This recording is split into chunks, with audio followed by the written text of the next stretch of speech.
Itong lugar namin, Sitio Maligay Dos, San Vicente, San Pedro, Laguna.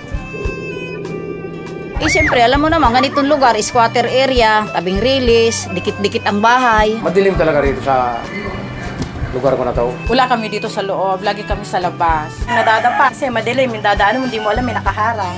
Tutulog na lang ako, lailaw eh. Ang tawag nila sa akin dito si Mang Dimi Solar. Napaliwanag ko yung mga bahay nila madilim. Bubutas ka ng yero, lalagay mo yung bote, lagyan mo siya ng sealant, bago lagyan mo siya ng tubig na mineral, lalagyan ng sunrox. Bago kabit mo sa bahay, lagyan sealant mo para hindi tumulo. Ganun lang kasimple yun. Dati yung ganito, tukadilim nung bago ko pagkapitan. Ngayon, nung kapitan ko na, ito na ang liwanag niya.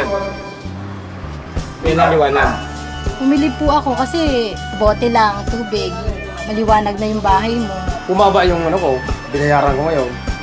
Simula nung makabitan ako dito. At saka itong solar bottle bulb na to, hindi mainit.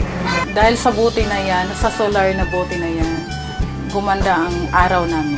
Ang nalagyan na namin ito ay bali 643. Gusto nga namin tuloy-tuloy para marami nga matulungan mga tao rin na yung maliwanagan mga bahay nilang madidilim. Parang katulad na rin ng bumbilya. Yung dati natin nakakalimutan at pakinabangan na ngayon.